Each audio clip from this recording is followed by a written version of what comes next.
Welcome to Relation Tales. Please like this video and subscribe. Relation Tales. I couldn't believe my eyes. Simone, my spouse for 5 years, was shirtless on the lap of a guy in the hot tub below. Their expressions made it evident they were engaging in lovemaking activities. Fuming, I angrily filmed a brief video with my phone. Although I contemplated changing into swim trunks, I decided against it, opting to sit in the room, pondering why she didn't want me at the party. She seemed genuinely happy. Now the reason behind her contentment became clear. Earlier that week, I came across a text on her phone regarding a company Christmas party with a +1 invitation. When I broached the topic, she tried to dissuade me, voicing concerns about potential boredom amidst discussions about finances with financial experts. Perplexed, I asked if she felt embarrassed to be seen with me. She reassured me, clarifying that it wasn't about embarrassment but rather the expected tedious conversations about money at the event. Usually, her company's monthly parties were for staff only, resulting in Simone staying out late into the night or even the next day. While I hadn't previously made a fuss about it, now I gained insight into what transpired at these gatherings. I responded with understanding, acknowledging her explanation. She then suggested that if I decided to attend, I should ensure my tuxedo was cleaned.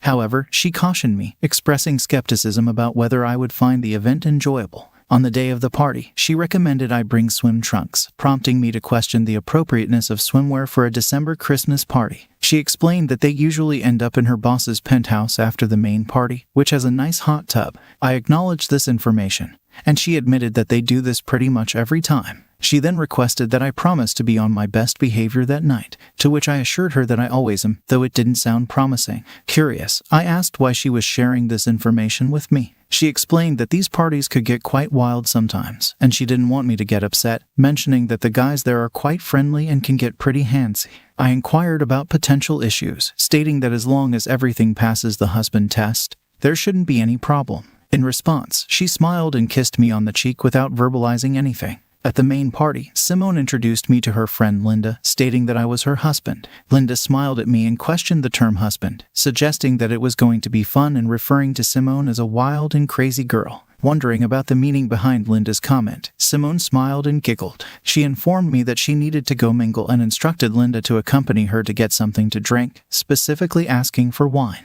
They left. I went to the bar, ordered her wine, and got a beer for myself. Despite scanning the area, Simone was nowhere to be found. I searched for her but found no trace. After half an hour, I settled at an empty table, hoping she'd come looking for me. Meanwhile, I observed the lively dance floor, feeling ignored as people walked around me as if I were invisible. It seemed she was right. I wasn't having any fun, and I grew increasingly frustrated that my wife had abandoned me. After nursing my beer for a couple of hours, I decided to call it quits. If Simone wasn't going to spend time with me, I'd head home and leave her with her friends. As I walked to the entrance, Simone and Linda approached with 3 other guys, one with his arm around Simone's waist. Simone skipped introductions, expressing a slightly intoxicated greeting of, "Oh, there you are." When she kissed me, I detected the taste of tequila and something I mentioned that I was about to go home since she had abandoned me 2 hours ago, asking where she had been. Simone blushed, avoiding eye contact as the guys smirked, and I chose not to confront them. Linda explained that they had been having a few shots. Simone looked puzzled at Linda's explanation,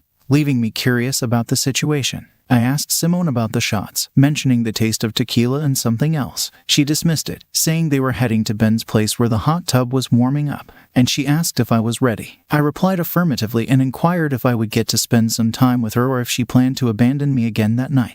She assured me not to be silly and mentioned that I would see her later. She decided to ride with Linda and the guys, suggesting it was okay if I followed. I suggested she ride with me, but one of the guys grabbed Simone's hand and pulled her away, irritating me even more. They left, with Simone and Linda following the guys, and laughter echoed as they departed. I got my car and followed them. Upon arrival, I saw Simone in a bikini, leaving me puzzled. When we got there, Simone was already in the hot tub with the 2 guys, later revealed as Ben and Dale, the senior partners in the firm. They appeared to be nothing more than affluent frat boys. After they left, Linda approached me and inquired if I thought we could meet up later that evening. I replied by questioning what made her believe I would be inclined to do so, emphasizing that I'm married. She seemed surprised, mentioning that she had assumed we had an open marriage based on Simone's interactions with other men, particularly the way Simone had kissed me earlier. Perplexed, I asked her to clarify what she meant by Simone's earlier kiss. Linda disclosed that Simone had already been involved with Ben and Dale. Disgusted, I felt a wave of nausea, and Linda's expression changed as she realized my shock. She exclaimed, "I acknowledged that I didn't and asked how long this had been happening."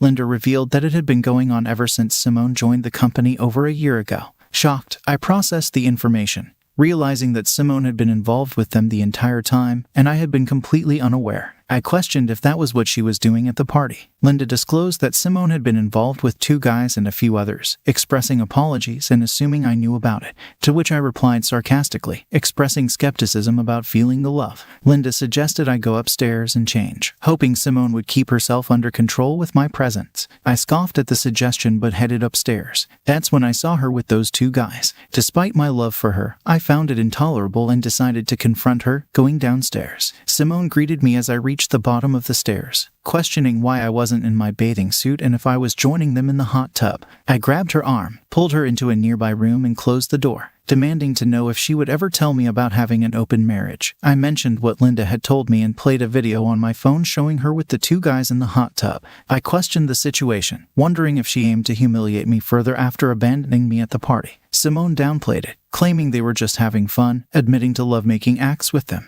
and asserting it didn't mean anything. Shocked, I disagreed, emphasizing that it meant everything. I took off my wedding ring and placed it in her hand, then removed her rings from her left hand. She asked what I was doing, and I told her I found her actions disgusting, expressing my current hatred towards her. I wished her a Merry Christmas, mentioned I would be seeing a lawyer about a divorce on Monday, and instructed her not to bother coming home. Despite her pleas and declarations of love, I remained indifferent, stating that I no longer cared about her desires. Asserting that I knew the truth and understanding why she didn't want me to come with her, I bid farewell to Simone and left. One of the guys, uncertain which one, called after me, questioning why I was leaving so soon and complimenting Simone. I replied casually, saying she was now theirs. Leaving the penthouse, I went downstairs to my car and drove home. Simone began calling and texting me, but I ignored her attempts to reach me. Upon arriving home, I deleted her messages and blocked her number. I changed out of my tux, grabbed some trash bags, and started tossing her clothes and things into them. I put them into her car and pulled it out of the garage. I removed the garage door opener and changed the code so she couldn't get back inside. By then it was about 2:30 a.m., and I was dead tired. I fell on the bed and instantly went to sleep. I woke up the next morning to the sound of our house phone ringing. I picked it up without thinking. "Yeah," I said when I answered. Simone called, requesting me to come and get her. I responded that she was no longer my concern. She pleaded for a conversation, but I insisted that any communication could go through my lawyer. I informed her about her car being in my parking space with all her belongings packed, and then I hung up. Despite her immediate callback, I disconnected the house phone, having no intention of encountering her face or hearing her voice again. I fell back on the bed and went to sleep, plugging the phone back in. When I got up that afternoon, after I finally woke up enough to be coherent, I looked and saw that her car was gone. Good. Maybe she finally got the message. I started looking online for a divorce lawyer and read all I could find about the divorce laws in our state. This was a community property state, but we didn't own any real estate, so that wouldn't be an issue. We had no children, so there would be no child support. She made as much, if not a little more than me, so I didn't think there would be any alimony. I also found that while most divorces in this state were no fault, there was a provision to file on the basis of infidelity, cruelty, or misuse that would make the divorce more costly and take more time to resolve. But I didn't care about that. After looking, I noted the number for one Jenny Hawkins, attorney at law, and decided to give her a call on Monday. While making notes, my cell phone rang, and I noticed an unfamiliar number. Considering it could be Simone or anyone else, I chose to answer. A female voice identified herself as Linda and informed me that Simone was staying with her for a few days. I confirmed my intention to proceed with the divorce. Linda expressed concern for Simone, describing her as a wreck, crying in her room and fearing a nervous breakdown. I remained indifferent, stating that Simone brought it upon herself. Linda inquired about any lingering feelings I might have for Simone, to which I responded with current sentiments of hatred and disgust. I stressed that Simone's infidelity had persisted for over a year and that she had the nerve to publicly disgrace me, leading me to conclude that our relationship was over. Linda suggested that Simone still loved me, to which I responded skeptically, questioning Simone's behavior after my departure and the duration of their stay at the penthouse. I inquired if Simone had slept with Ben and Dale again, seeking clear answers. Linda admitted that they all gathered after my departure to console Simone, insinuating that I could have enjoyed the evening had I stayed. I expressed disbelief, wondering where people like her came from, and then ended the call, bidding farewell. After hanging up, I noticed 2 text messages from unfamiliar numbers that arrived early in the morning after I had gone to bed. Upon checking, I discovered videos attached to them. One message read, "Missed one hell of a party, bro. I played the video and witnessed Simone engaging in intimate activities with 3 men at the penthouse. While Ben and Dale were recognizable, the third person was unfamiliar. The man I didn't recognize looked into the camera and spoke. "That's quite a wife you have there, brah," he said with a grin. "Too bad you weren't here." The second video was more of the same, except it ended with Ben having my wedding ring.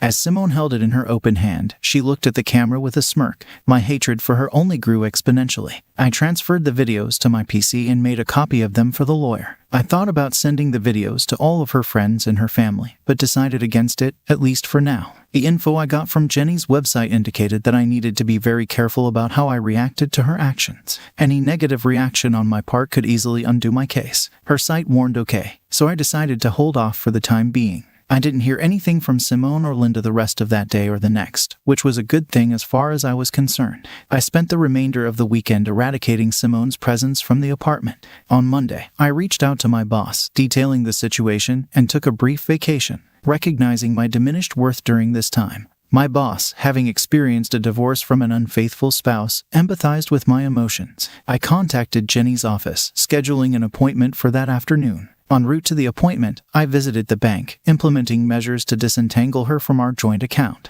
I settled her joint credit card and subsequently canceled it, withdrawing half of our assets to establish a new account in my name. Jenny elucidated the divorce laws in our state and proposed pursuing an alienation of affection lawsuit against her employers. Given the evidence I possessed, I entrusted her with the decision. Concerning the delivery of legal papers, I opted for their office, intending for them to experience a degree of the public humiliation they subjected me to over the past year. After our meeting, I paid a retainer and returned home. On the way, I received a call from Linda. "Hello," I answered. She proposed a meeting with Simone that afternoon, to which I declined, following my attorney's advice to maintain distance. She offered Simone's contact information after consulting with someone. After I provided Jenny's contact details, Linda attempted one last time to advocate for Simone.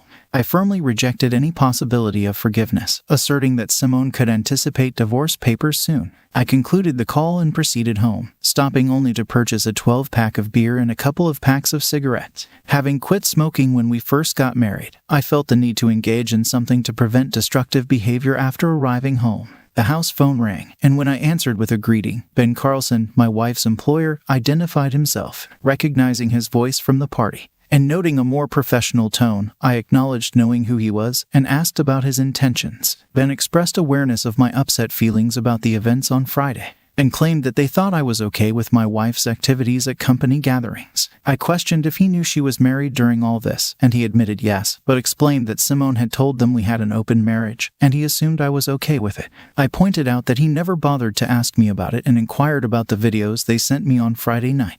Ben stated that the videos were Simone's idea and apologized, expressing regret for the situation. He asked if there was anything he could do to make it up to me, to which I responded by outlining my terms. I mentioned my intention to kick his balls into the middle of next week after he testifies against her in court, and the plan to sue him for alienation of affection. I made it clear that if he wanted to make amends, he should accept my terms without any argument, and asked if he had anything else to add. He inquired if I was truly suing them, and I affirmed, emphasizing their violation of their own morals clauses over the past year while destroying my marriage. He dismissed it, claiming it was all in fun, and they never intended to ruin my marriage. I questioned his expectations, expressing disbelief that I would applaud them for their actions. I suggested he might have been influenced by internet stories. He pleaded, proposing that we could work through the situation, and he worried that a lawsuit could ruin them. I dismissed it as not my problem, and ended the call. Grabbing a beer, I went to the balcony for a smoke. I didn't hear from them until Wednesday when they were served at Simone's office. Linda expressed disbelief at my actions, stating that I didn't give Simone a chance to explain and highlighting her current humiliation. I remained indifferent, stating that I didn't care about Simone's feelings after what she did and instructed Linda not to call again, slamming the phone down. A few moments later, I received another call from a number I recognized as coming from Ben's office. I answered, yelling, and he insulted me, threatening to kick my rear. He accused me of ruining his life and vowed to ruin mine in return. I slammed the phone down and called Jenny to tell her about Ben's threat. "Good," she said. "I'll file for a temporary restraining order against Simone as well as her cohorts today. I'll make sure you get a copy of the order. Remember what I said. Don't do anything reckless. What if he comes after me?" I voiced my concern. "Make sure you have witnesses and don't provoke anything," Jenny advised. I grasped the gravity of her advice. Later that afternoon, there came a knock at the door. True to her promise, Jenny had filed the order of protection, and a courier had just delivered my copy. To bolster my security, I opted to install a small motion-activated camera to monitor the front room. Additionally, I kept a sturdy Louisville Slugger near the front door, just in case. If Ben or his cohorts decided to act on their threats, I needed evidence and a means of defense. Things remained relatively peaceful for the rest of the week.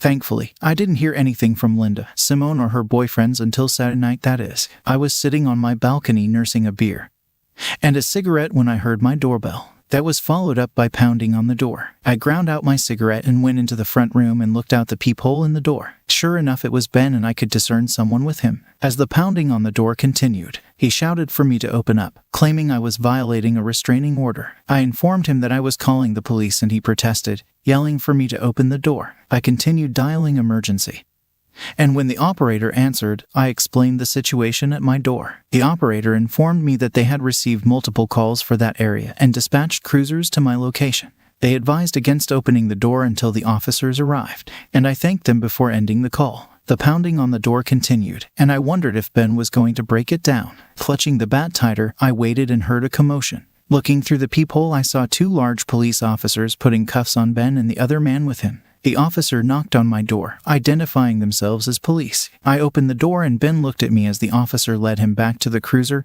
yelling threats. The officer asked if I knew him, and I nodded, showing him a copy of my trope. He read it, spoke into his radio, and informed me that they would be taking them downtown for the night. I explained my story, and he thanked me for the cooperation, expressing that he didn't think Ben would give me trouble for a while. I closed and locked the door, then returned to my balcony with a fresh beer. The news of Ben's arrest hit the papers the next day, with the headline reading, "Hedge Fund CEO Arrested."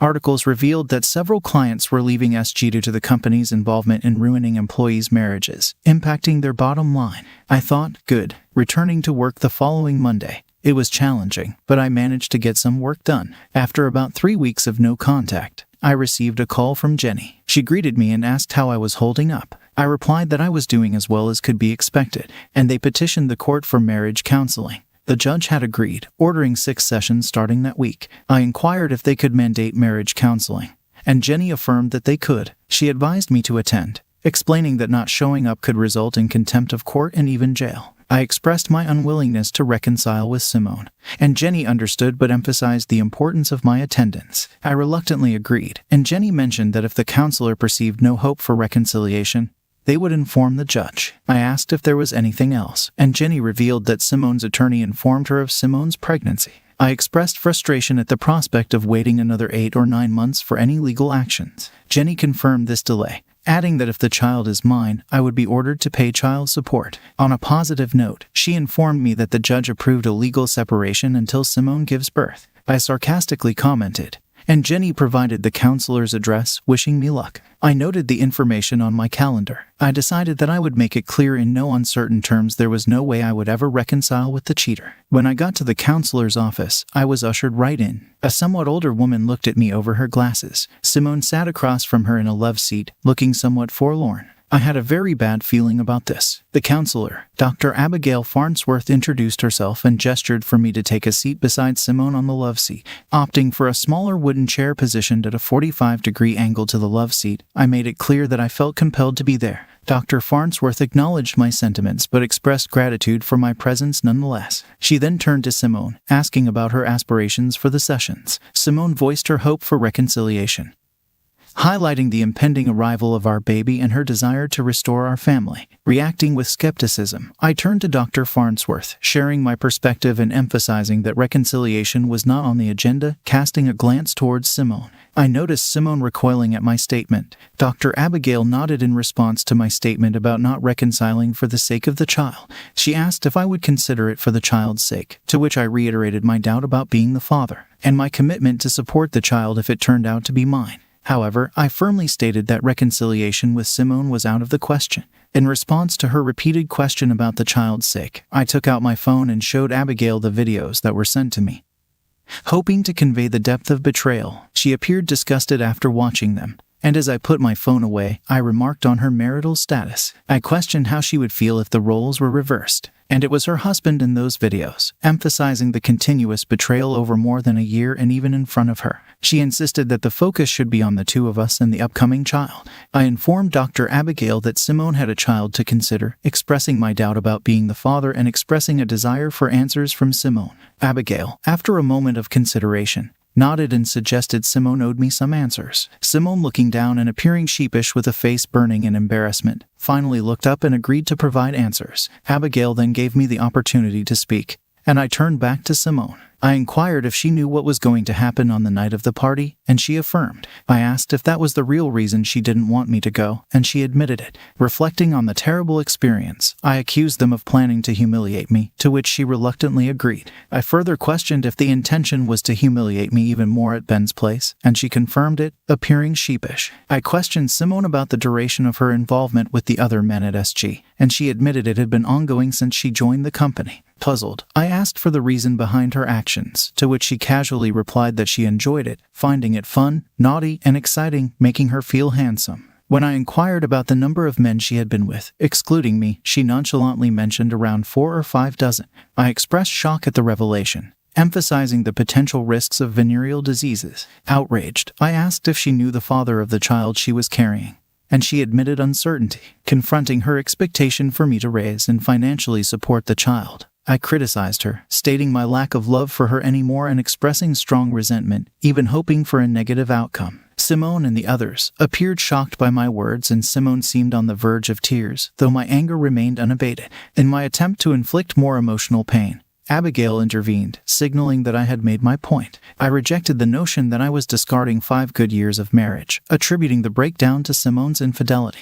I contested the characterization of our marriage as 5 good years, emphasizing that the last year wasn't genuine. Following Simone's confession of involvement with 48 to 60 men and doubts regarding the paternity of her child, Dr. Abigail concluded the session, expressing her intention to hold individual sessions with each of us before deciding on the next course of action. We scheduled our appointments for the following week and departed. In the parking lot, Simone called out to me, but I ignored her and proceeded to my car. As I drove away, I glimpsed Simone sobbing over her steering wheel, and a sense of satisfaction washed over me, deeming it a fitting consequence for her actions. Later that night, I received a furious call from Linda, blaming me for Simone's distress. She informed me that Simone was hospitalized due to an incident and accused me of mistreating her. I defended myself, asserting that I merely spoke the truth, juxtaposing it with Simone's behavior over the past year, to which I responded with indifference. She criticized me as a loser and emphasized that I should at least provide insurance information, as Simone was still legally my wife, and I would be responsible for the bills. After a moment of reflection, I decided to visit Simone in the hospital, acknowledging the information Jenny had shared earlier. Linda provided me with the room details,